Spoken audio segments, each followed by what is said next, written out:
eu quero falar com vocês sobre um outro sinal vital, dentre os 4 que temos, que é a frequência respiratória.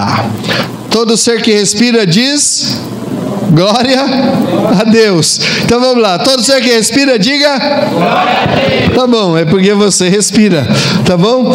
E a respiração, ela tem dois processos. A inspiração, que a gente fala assim, ó, e a expiração, que é quando você troca de ar. Quando você inspira, você chupa o oxigênio, e quando você expira, você elimina o dióxido de carbono, e isso também com oxigênio. Tem muito pouco oxigênio no ar, viu? Não é assim, tudo é oxigênio no ar. Tem um monte de outros gases, mas o nosso corpo aproveita o necessário. E também ele elimina um bocado do próprio oxigênio e junto o dióxido de carbono. Como nós vimos na semana passada, um adulto que está com a sua frequência respiratória normal, ele tem movimentos por minuto de inspirar e expirar número de 12 até 20 respiração para o adulto, ok?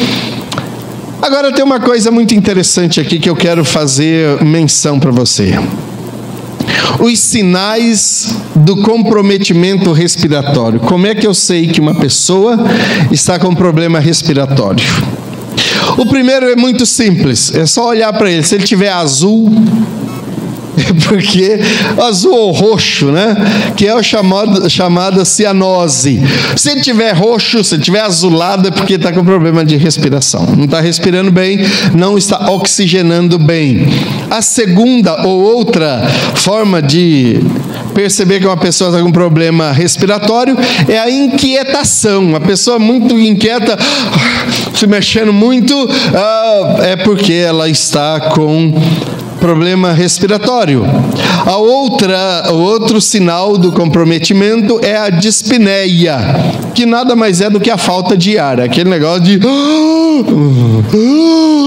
que você percebe quando a pessoa está com asma ou bronquite. É horrível, né? É terrível uma pessoa com asma ou com bronquite. Eu tive bronquite quando criança e me lembro de algumas situações bem difíceis em que eu andava um pedacinho e tinha que parar para respirar. Naquele tempo, eu não lembro se tinha aquelas bombinhas ou não, ou se a minha família não tinha condições de comprar aquelas coisas. Eu sei que eu tinha que ir a uma farmácia que era longe de casa para tomar um remédio, uma injeção, não sei, não lembro o que fazia, mas que eu ficava bem.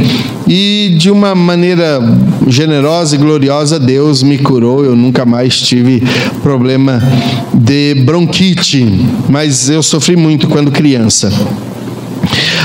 E outro sinal do comprometimento respiratório são os sons respiratórios anormais. Quando a gente respira, não faz barulho nenhum. Você pode ver, é tranquilo.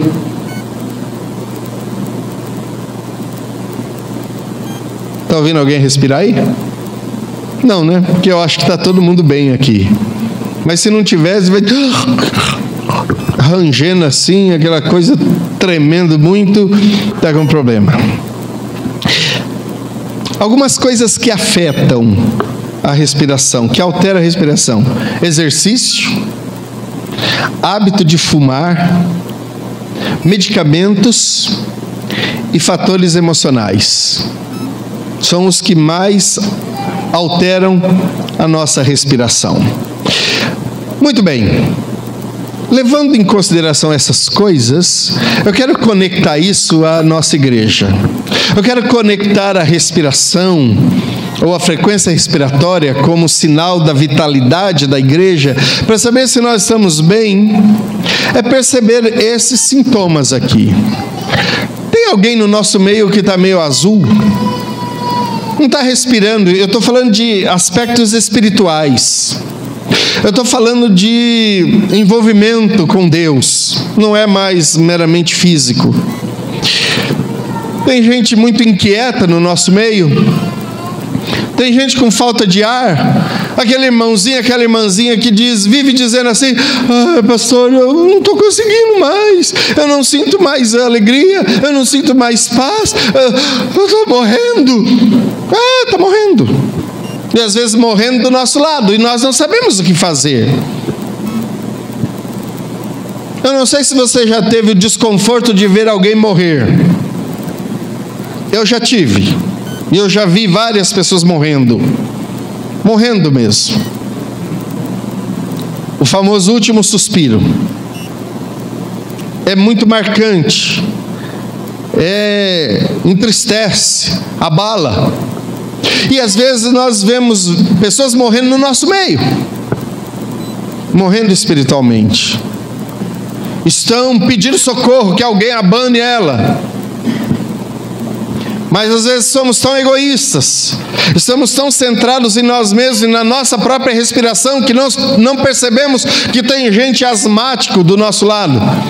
Tem gente com a bomba de oxigênio, já no finzinho, nos últimos quantidade de oxigênio, pedindo socorro, e às vezes a gente não faz nada.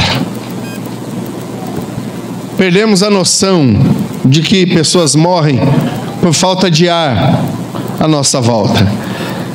Você deve ter acompanhado os noticiários aí de um ataque na Síria que matou mais de 80 pessoas.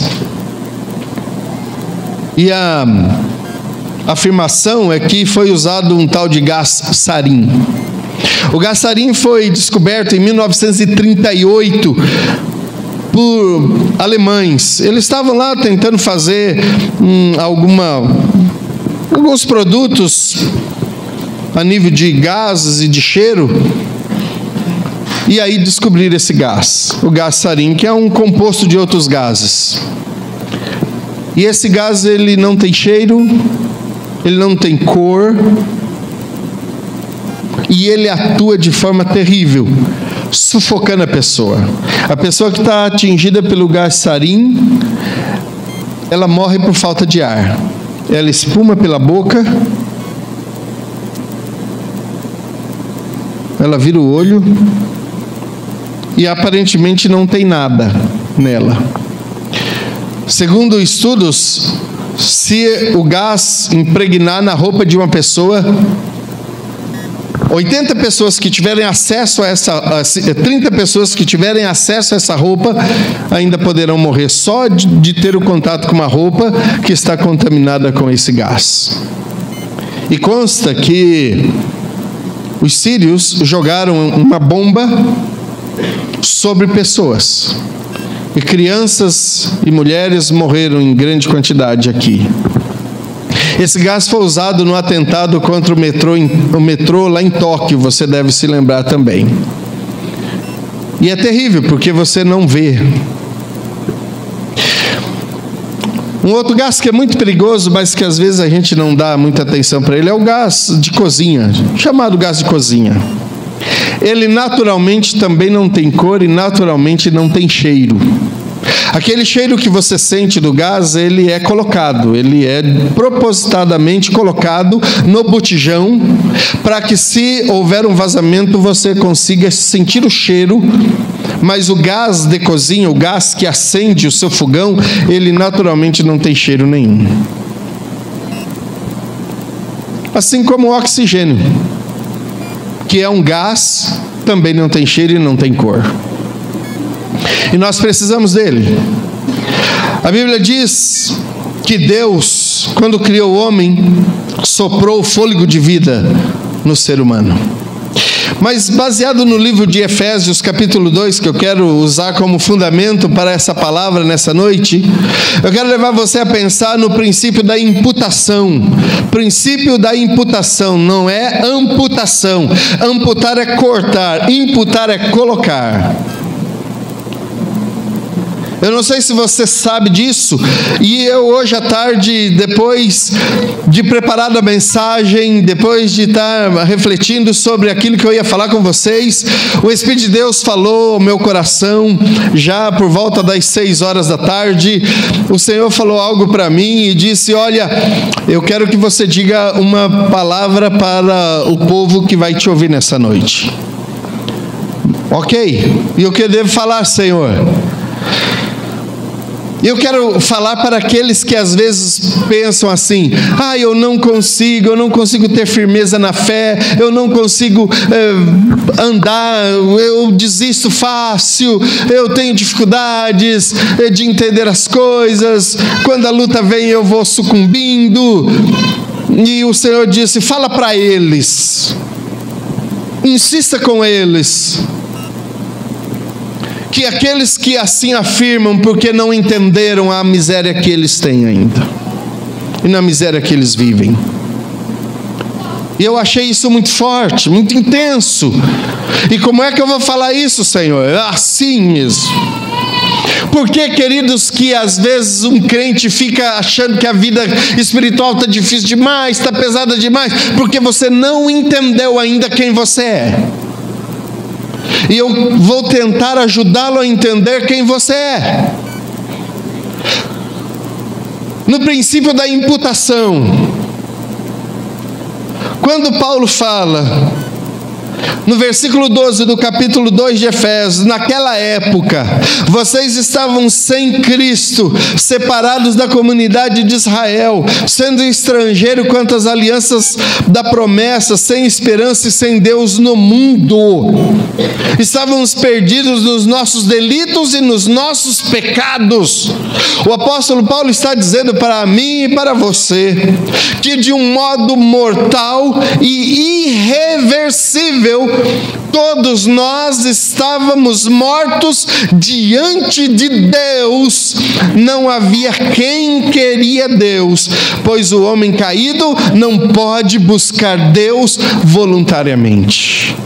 Essa é a nossa condição, esse é o nosso estado. O homem caído no delito, no seu pecado, não pode voluntariamente buscar a Deus. Se você saiu da sua casa hoje para vir à igreja, não coloque isso na sua conta como sendo: eu estou desejoso de buscar a Deus, porque se Deus não infundisse em você e não colocasse em você o Espírito dele, clamando dentro do seu coração para que você o buscasse, você não o buscaria. Porque a nossa natureza pecaminosa nos afasta de Deus. Em nenhum ser humano caído vai haver a voluntariedade para buscar a Deus. Nunca, jamais. O fato de você um dia inclinar o seu coração para buscar a face do Senhor foi pura misericórdia e compaixão de Deus pela sua vida. Caídos, miseráveis, afastados de Deus, usados pelo diabo, tomados por uma consciência pecaminosa, desejando as coisas desta terra, com pensamentos animalescos, com pensamentos de destruição, com pensamentos de morte, com paixões das mais ocultas e oprimidas e levianas e malvadas dentro do coração. Quem era o homem e qual homem era capaz de buscar a face do Senhor? A Bíblia diz: Deus, olhando do céu, não viu na terra alguém que buscasse o Senhor, nem um justo sequer. Queridos, a gente só fica achando que a vida espiritual é difícil, eu não consigo me manter em pé, porque você tenta fazer as coisas do seu jeito. Pare de fazer as coisas da sua maneira, se entregue a Deus incondicionalmente, diga: Senhor, eu admito que sou um miserável pecador e preciso de Ti desesperadamente todos os dias da minha vida. Então você vai ter força para lutar contra todo tipo de mal. Não adianta, queridos, não adianta. Deus soprou fôlego de vida e o homem passou a ser vivente. Mas em algum momento, o homem, por decisão própria, e aqui é só uma ilustração, resolveu inalar outros gases, que eu chamo aqui de pecado. O homem estava bem, estava bom, respirando o ar que Deus havia oferecido para ele. Mas o homem resolveu respirar outros cheiros, se aventurar por outros odores. Satanás o iludiu, dizendo: não, tem mais coisas para você respirar, tem outros ares. E quantas vezes as nossas culpas e os nossos problemas se amontoam sobre nós por causa justamente dessa afirmação que continua sendo do Satanás na maioria das vezes. Nós precisamos respirar outros ares. Vai em busca de outros ares. Busque outros ares. Pare de respirar o ar que Deus te dá, para você ver onde você vai parar. E o homem a quem Deus criou, resolveu cheirar outros gases. E esse gás, chamado pecado, o matou imediatamente. E é isso que Paulo está dizendo aqui. Estávamos todos nós mortos nos nossos delitos e nos nossos pecados, de forma irremediável e irreversível. Por isso, se hoje nós somos crentes, é porque Deus é bom, é porque Deus é misericordioso, é porque Deus é alguém que ama aquilo que Ele criou. Porque senão, meus irmãos, nós estávamos perdidos. Como fazer? Como resolver? Estava lá o homem morto, roxo.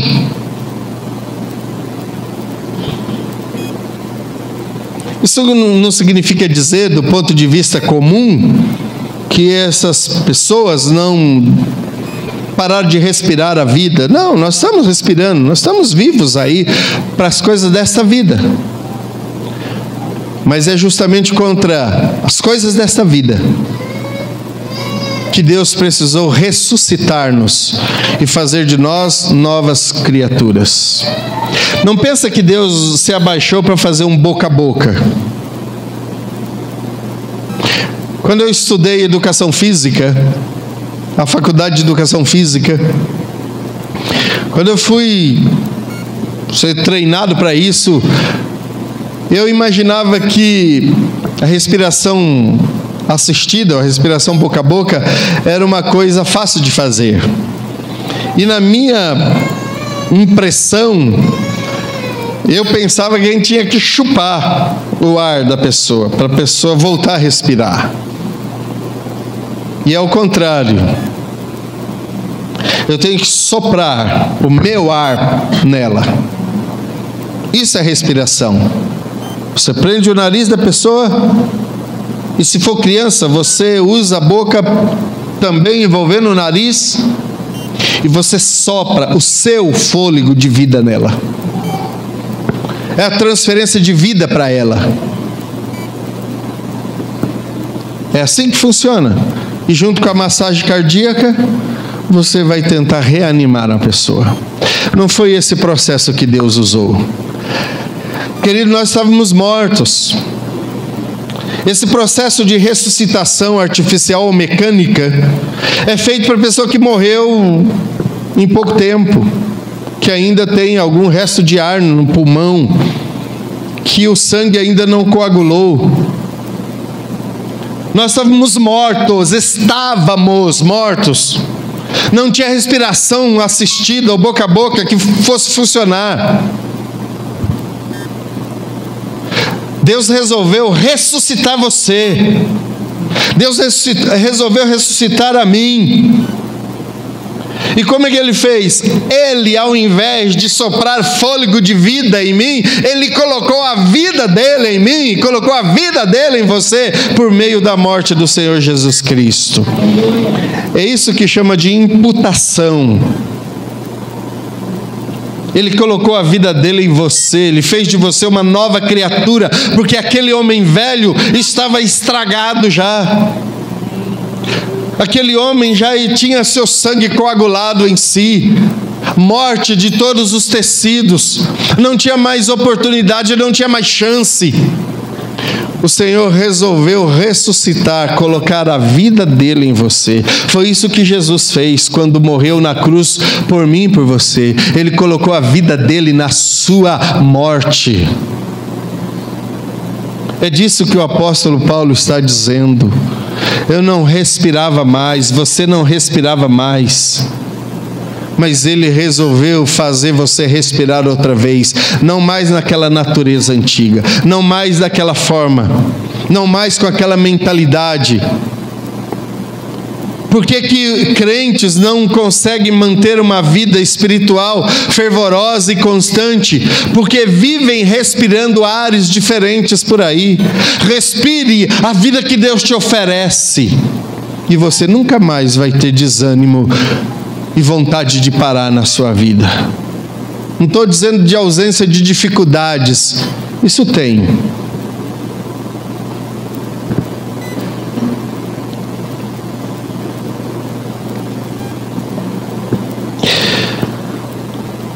Paulo aqui no texto de Efésios capítulo 2, diz assim: Deus tinha vivificado aqueles que haviam sido mortos nos delitos e pecados. E depois no capítulo 2, do verso 2 em diante até o 3, e ele mostra para nós a nossa condição que estávamos, e como Deus mudou a nossa situação, a nossa história. Aí no capítulo 2, do verso 4 ao verso 7, Deus, na sua infinita misericórdia, percebendo que estávamos mortos, ou sabendo que estávamos mortos, nos vivifica juntamente com Cristo Jesus, e levanta esse camarada que estava morto, e faz esse camarada assentar-se ao lado do Senhor nos lugares celestiais. Veja que Deus usou uma situação que era de morte, de totalmente perda para nós, e resolve mudar a nossa história. Ele não somente nos vivifica, Ele nos ressuscita, Ele nos levanta, Ele nos põe de pé, Ele nos coloca ao lado dEle, e aí Ele nos leva para a presença dEle, para ficarmos assentados ao lado dEle nos lugares celestiais. Isso é mudança, isso é transformação. Se você entender que em Cristo Jesus você está sentado nos lugares celestiais, você tem força para suportar as pressões desta vida, os momentos difíceis, e manter-se firme diante do Senhor. Não desanimar, não desanimar. Era isso que o Senhor disse para que eu dissesse para você e falasse para você nessa noite. Meu irmão, se você em algum momento acha que não dá para continuar, você precisa entender, você estava morto, e que a vida antiga continua matando-nos. Tem gente roxa do nosso lado, tem gente se abanando, tentando achar ar. Mas o que nós estamos fazendo por elas? Nós estamos levando o oxigênio, que é a vida de Cristo? Nós estamos trazendo a pessoa ou tirando dos lugares onde as coisas estão cheias de gases? Você deve se lembrar de um episódio que aconteceu na Boate Kiss, já há alguns anos atrás. Boa parte das pessoas que morreram foram pessoas que estavam tentando salvar outras, e não se deram conta de que os gases que estavam sendo produzidos pela queima de substâncias e de equipamentos ali estavam matando essas pessoas. E elas não percebiam, elas sentiam um cheiro, colocavam um paninho ou alguma coisa e tentando salvar outros. Muitos desses morreram porque não sabiam que aqueles gases eram tóxicos e eram letais para a vida deles. Queridos, existem gases que não nos matam instantaneamente. Eles vão dominando o nosso ser, vão trazendo distúrbio para o nosso entendimento, vão trazendo confusão nas decisões, vão fazendo com que o nosso raciocínio comece a ter duplicidade. Não temos a ideia certa daquilo que devemos escolher. Satanás trabalha das duas formas para atingir-nos, trazendo o gás mortal, que é letal e que mata imediatamente, mas também os outros gases com cheiros, às vezes não tão terríveis, e que as pessoas vão gostando e gostando e gostando, mas que são nocivos e que vão certamente matar. Se queremos ter segurança, nós podemos estar do lado do Senhor. É só estando do lado do Senhor, teremos a consciência e a segurança de que respiraremos o bom ar da vida. Quando Paulo fala que nós estávamos mortos nos nossos delitos e pecados, você pode ir acompanhando no capítulo 2 de Efésios, aí eu não vou ler o texto todo aqui, mas você pode ir acompanhando aí o texto. E o Paulo fala aqui, deixa eu ler com você esse texto, versículo 3. Anteriormente, todos nós também vivíamos entre eles, satisfazendo as vontades da nossa carne, seguindo os desejos dos nossos pensamentos. Como os outros, éramos, por natureza, merecedores da ira de Deus. O ser humano que está respirando o ar poluído, ele vai para a depravação. Ele gosta daquilo que é depravado. Ele gosta daquilo que é nojento. Ele gosta daquilo que é fedorento. O pecado fede. E quem gosta do pecado gosta da coisa fedorenta. Se você chegar num lugar e tiver cheiro de morte ali, vai embora. Não se associe com quem tem cheiro de morte. E tem gente que tem um cheiro de morte terrível. Ele exala morte. As suas palavras exalam cheiro de morte. Os seus pensamentos, os seus desejos, as suas práticas exalam cheiro de morte. Afaste-se deles. Afaste-se deles. Não tenha piedade de quem opta por andar na escuridão, por quem prefere viver na vida de depravação. Foge deles. Vá para longe deles, não os tenha como amigos. Você que gosta de rede social, se o seu grupo lá tem gente que coloca porcaria, sai deles, sai desse grupo. E antes de sair, faça um protesto. Fala, estou saindo porque esse grupo é imoral. Mas não, a gente tem medo de desagradar aqueles que querem nos matar, daqueles que querem nos ferir. Eles não têm piedade de nós, com as suas malvadezas. Eu não estou falando de ter compaixão, de ter misericórdia. São outros aspectos. Eu estou falando de nível da nossa salvação, da minha e da sua salvação.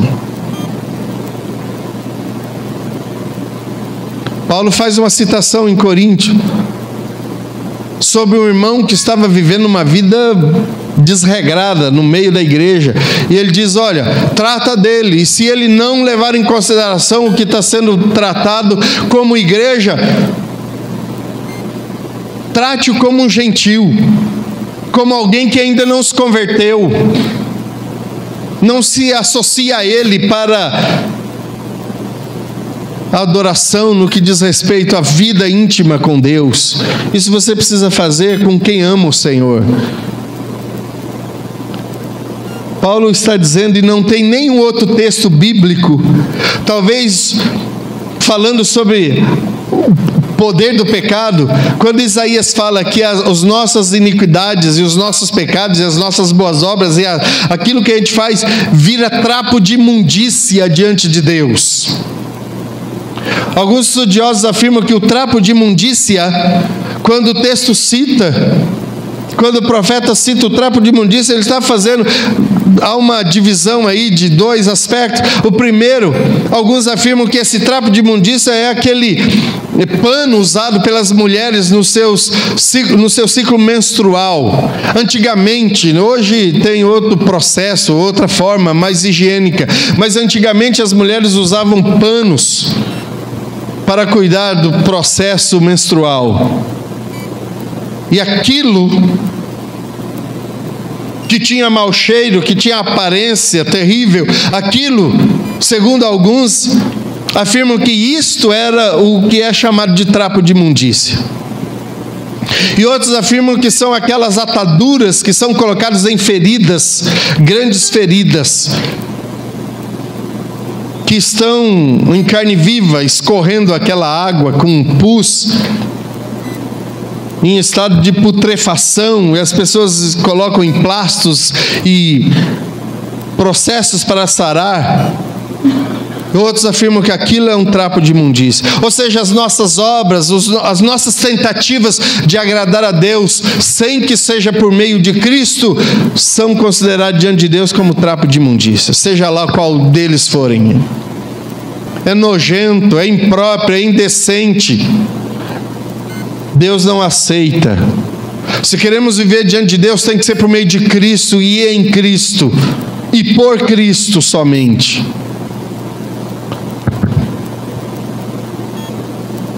O homem do mundo só está ocupado e ativo em torno das coisas que são do mundo.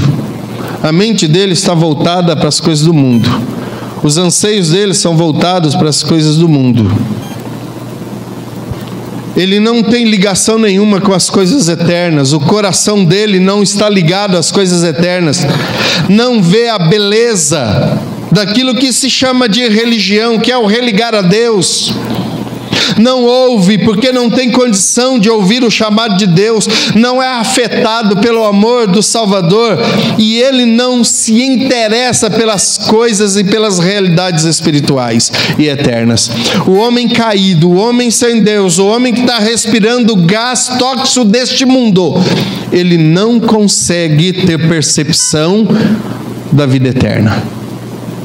Tudo que ele pensa, tudo que ele quer, tudo que ele luta é para esta vida. É para as coisas desta vida. Por isso os homens se tornam tão egoístas, amantes de si mesmos, tão iracundos, tão irresponsáveis, tão malvados. Numa linguagem de hoje, tão cheio de mimimi, porque é tudo para si mesmo. No versículo 3, Paulo fala,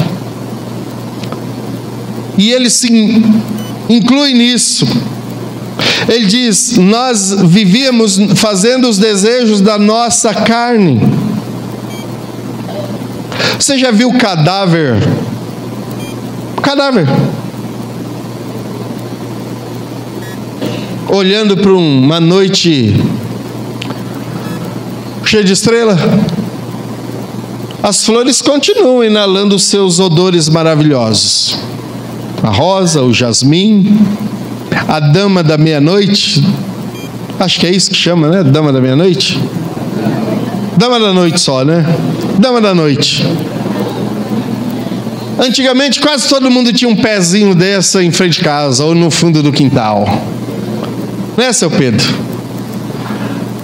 Aquilo é intenso, aquilo é forte.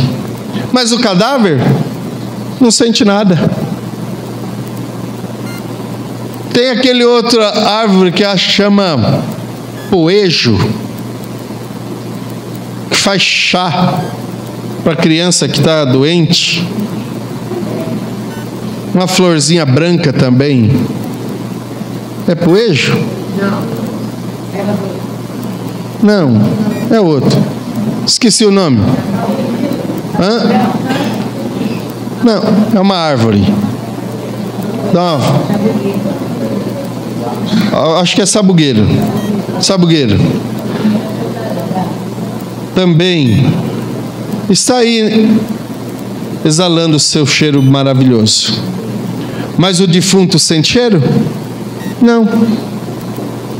O defunto cheira. O defunto cheira mal. O defunto fede. Só vivo sente cheiro. Também exala cheiro. Mas o vivo se cuida. Quem é vivo se cuida. A minha linda esposa, ela não veio hoje, está doente, está com uma essas coisas aí de garganta e de nariz, tudo entupido. Mas ela diz, ela sempre fala sobre isso. E o meu finado sogro também falava: eu tomar banho para tirar a caatinga do dia. Queridos, se a gente não cuidar, não fazer higiene, a gente cheira mal. O ser humano cheira mal. Exala odores terríveis. Mas a gente que é vivo, a gente que está em Cristo, a vida da gente é diferente, deve ser diferente. Você que está em Cristo, você deve exalar o bom perfume de Cristo. Ontem eu fui numa comemoração de aniversário, e a hora que eu abracei o aniversariante, ele disse assim: tá cheiroso, hein, pastor? Fui. Muito obrigado. Que bom, né? Já pensou? Nossa, tá feio o negócio. Venceu faz tempo. Mas mais do que exalar o perfume que a gente compra nas lojas, nós temos que exalar a vida que Cristo nos deu, a vida de Cristo que está em nós, o bom perfume de Cristo. Versículo 5. Mesmo quando estávamos mortos, diz o apóstolo Paulo, Deus, por sua misericórdia, você estava morto lá. Eu vou falar você porque é mais fácil falar você do que eu. Você estava mortinho lá da Silva. Morto não clama, morto não pede socorro, morto não pede ajuda, morto não faz nada. Você estava lá mortinho, mortinho. Deus, na sua infinita misericórdia e bondade, resolveu te dar vida. Foi lá e falou: vou dar vida para esse povo. Deus nos amou, e porque Ele nos amou, Ele nos vivificou. Isso significa que Ele nos amou quando estávamos mortos em pecado e fez provisão para a nossa salvação. Amor aos filhos da ira, amor para aqueles que não tinham amor para retornar para Ele. Você viu algum? Você faz uma declaração de amor para o morto responde? Não, porque morto não responde com amor. Por isso nós, na nossa condição de mortos diante de Deus, como é que a gente ia responder ao amor de Deus derramado em nós? Não. Deus então vivificou você e eu, para que nós pudéssemos responder positivamente ao amor dele derramado em nós. Amor ao alienado e ao perdido. Amor de benevolência, sincero e puro. Amor não como das pessoas, mas apenas como Deus sabe fazer conosco. Entenda uma lógica aqui, que é a imputação junto com Cristo. Então, nós morremos com Cristo, diz Paulo, e porque nós morremos com Cristo, o Pai resolveu e havia já determinado que o Cristo seria ressuscitado. Se você morreu com Cristo, entenda, a cabeça foi levantada, que a cabeça é Cristo. Porque a cabeça levantou, o corpo levantou. Eu sou corpo, você é corpo. Se a cabeça levantou, o corpo levanta também. Se você está em Cristo, você foi levantado por Deus, vivificado outra vez. Então, nós fomos crucificados com Ele nós morremos, com Ele nós nos levantamos, com Ele nós moramos, e com Ele nós reinaremos. E com Ele somos herdeiros de Deus. Com Ele compartilharemos os sofrimentos aqui na terra enquanto estivermos aqui, mas com Ele usufruiremos de um tempo de glória e de poder, chamado de eternidade. E para encerrar esse processo de respirar e inspirar, eu vou contar uma pequena história sobre o amor. Conta-se que certa vez um homem muito pobre que vivia com a sua esposa. Essa sua esposa tinha um cabelo bem longo. Um dia a esposa pediu para o marido para ele comprar um pente novo para ela continuar arrumando o cabelo dela, para que o cabelo continuasse a crescer e fosse bem cuidado. O homem, por sua vez, ficou tão entristecido porque ele não tinha dinheiro. E ele disse para sua esposa: não tenho dinheiro nem para consertar a correia do meu relógio que acabou de quebrar. A esposa, sábia e generosa, não insistiu. No caminho para o trabalho, o marido passou por uma loja, vendeu o seu relógio sem pulseira por um preço baixo e comprou um pente para a esposa. Quando ele volta para casa no fim da tarde, todo feliz, e quando vai entregar o pente que ele comprara com a venda do relógio, ele percebe que a esposa dele estava com o cabelo cortado, bem curtinho. E aí ele fala: o que aconteceu, meu amor? Ela disse: eu resolvi cortar o meu cabelo para vendê-lo, e com o dinheiro que eu vendi o cabelo, eu comprei um relógio novo para você. Atitude de amor. E os dois começaram a chorar, porque nenhum pensou em si mesmo, mas pensou no outro. É isso que Jesus fala sobre o amor e sobre a respiração no meio da igreja. Nós somos tão egoístas muitas vezes, se pensamos só em nós.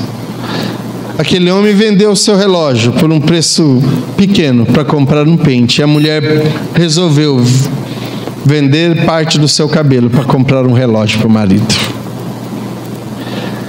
Às vezes a gente não tem o mesmo tratamento dentro da nossa casa. O ar dentro de casa fica tão poluído, cheio de maldade, de egoísmo, de sentimentos ruins. Quantos maridos que não querem voltar para casa porque sabem que o ar lá está estragado? E quantas esposas que não querem voltar para casa porque sabem que o ar está estragado por causa do marido? Aqui nessa pequena história de ilustração, nós vemos duas pessoas que amavam o outro antes de amar a si mesmo. É disso que a Bíblia fala sobre o amor, que eu devo considerar o meu irmão maior do que eu, mais importante do que eu. Isso é respiração, meu irmão. Isso é transferência de vida. Isso é melhorar o ar para que o meu irmão respire. Será que nós estamos agindo assim? Será que a gente está limpando o ar à nossa volta?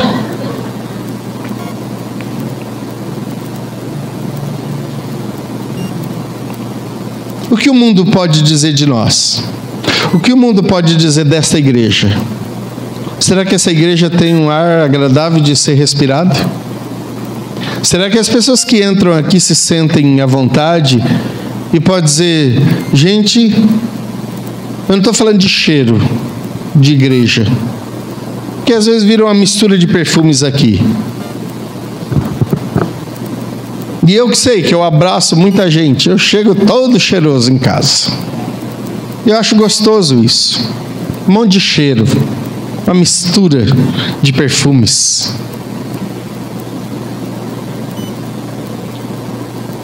Será que as pessoas que entram aqui, e será que as pessoas que estão aqui hoje, sentem um cheiro bom dentro dessa igreja?